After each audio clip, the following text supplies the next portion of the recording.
Hello again, and welcome to my creative African cooking channel, Ndudu by Fafa. Miawe Zulu, Ndudu by Fafa, Nya, Koba Ndudu, and Yukwelu, Fafa. Come on, Ndudu, and blow Fafa. I love the flavors, Ulama Bala. Ndudu, Vivinto, Famitu, hey, Alonka. Thank you very much for tuning in for another exciting episode with Fafa. Today I'm going to be showing an incredible recipe that you can make with your Waakye stew. It will be a series of recipes that your Waakye stew will represent. So of course I'll leave a link in the description box below so you can watch that Waakye stew, and you need to prepare that and reserve it. Because of course of the pandemic, everybody's going through their own challenges. So I was like, what can I do to help? Okay, so I can create cost-effective recipes that will suit all budgets, ensure flavor is definitely a thing, and then the nutrition as well. So of course, I've got you all covered. If this is your first time, you're welcome. Thank you very much for tuning in. Please don't forget to click the subscribe button whilst you're here and the notification button so you do not miss any future videos. So now that I've got my ingredients and how many recipes can we make with a Waakye stew, let's start, and do stay tuned. Watch to the end. It's incredible, Ankasa. So I'm starting off with my garden eggs. So garden eggs are part of the family of aubergine. So if you don't have this, you can use your normal aubergine, but you need to peel the aubergine, yes, and keep the flesh. Here I've got my garden eggs. I got this from my local grocer. It's readily available in most African grocers and Asian grocers as well. So yes, try it. You might just like it. Anyway, what I'm doing is I've divided it in half and I'm just cutting that in cubes. I've got at least about 1 kilograms worth of garden eggs that are chopped, and what I'm going to do is bring it to the boil. Now when you do chop your garden eggs, it's best to soak it in either salty water or water that has got a few drops of vinegar in. That prevents the garden eggs from discoloring. It's exactly what I've done here, and I've just rinsed it. Here in my saucepan, I've placed some water in and I'm adding my garden eggs to it. Now because I've diced them, it's gonna cook quickly. Yes, so you're back from work. Then again, these days you're not coming back from work, but some people are, especially at the front, line staffs. I mean, kudos to you guys. You're keeping us alive, and yeah, kudos to you. So a recipe like this will definitely help. And so that I'm just going to bring to the boil, and that would take about 5 minutes. So to my frying pan, I've got my Waakye stew that I'm warming up, and this I'm doing on a very low heat. Here I've got my smoked haddock. I think that just came to just under £3. I got this from Sainsbury's, and it's smoked. So it's going to lend its smoky flavor to the dish. Yet again, cost effective, because even though I got this, I use this for 2 separate dishes. Yes, a little does go a long way. So now that I've got that, I'm going to be adding my sliced haddock to my Waakye stew. Bearing in mind, the Waakye stew that I made, I did make it with some fish. Anyway, now if you're a meat eater, definitely you can, enjoy your meat. You can add your steamed meat to this recipe, not a problem. But what I have is exactly what I'm showing you. So anyway, I'm going to mix everything together till it's well combined, yet again on that medium to low heat. Now, if I tell you that this food is blessed, I mean it's blessed.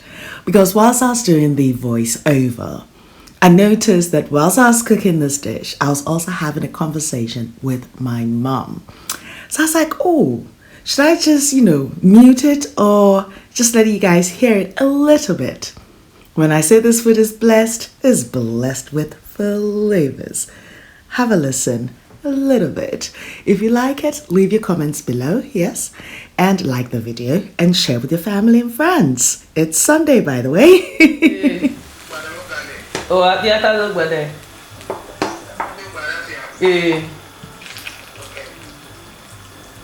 Most loving and everlasting Father, to you be the glory, to you be the praise, honor, and adoration. I want to give you all the glory for the great job that you have done in my life. for the interpreters to know that you are going to do in the life of your maiden and Johnny Papa. Father, we are so grateful to you for your protection, your preservation, for every gift that you have endowed unto them. Father, we want to thank you for fighting every. Let me hear you say amen. Okay, so earlier you saw me add the onions, and of course I did warm everything through for at least about 5 minutes, just the same time as the garden eggs are ready. So of course, as you can see, I'm just adding the garden eggs, and I'm going to be mixing this blessed food together until it's well combined. Ndudu by Fafa. Wezulu Ndudu by Fafa ya Koba Ndudu Enyekwelu Fafa Come on Ndudu Naglo Fafa Alaba flavors Ulama Bala Ndudu Vivin Torta If you have been watching my previous videos, you know when it comes to waste, it just doesn't happen here. I like to use up everything.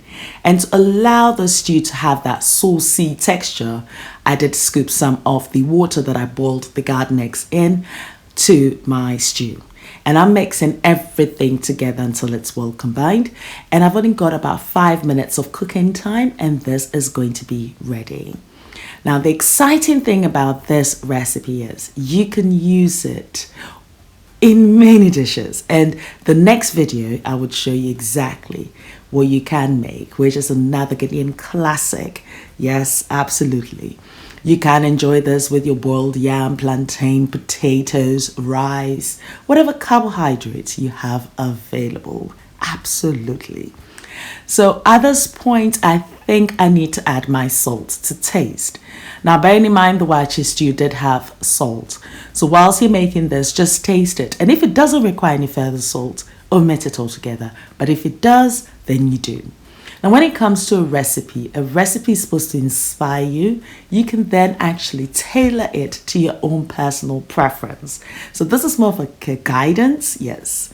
So it should inspire you, like, okay, if you don't have the garden eggs, but you have your normal aubergine, try it. Why not? So yes, this is simmering beautifully. And I think it's about time that I turn the heat off, because now I'm going to be adding my herbs. It's best to use your herbs at the end of your dish to retain that flavor of the herb. If you put your herbs in much earlier, by the time you finish your dish, you can't even taste it. And this is particular for herbs that are delicate, such as parsley, coriander, and basil in this case. You can omit this altogether, but I think it lends itself to the dish because the garden eggs have that slight sour taste. The Waakye stew is sweet and spicy, and then the basil just adds that aromatic flavor to the dish. Now this would work perfectly in some tea bread, and use it as a sandwich and get some wagashi in the middle of it. Like, seriously. Have I just dropped another recipe? But yes, you've seen exactly what the next video is going to be about. Yes, it's featuring okra. And it's yet again a very quick, easy, nutritious dish. And here we're going to be making, yes, the okra stew. So do subscribe if you haven't. And I'll leave the list of ingredients and measurements on my blog, ndudubyfafa.blogspot.com. I'm on Facebook, Instagram, Twitter, and Snapchat as Ndudu by Fafa. So pass by and say hi. Noel, thank you very much for my theme song. And until my next blessed video, take care of you, be nice, be beautiful, and I love you for you.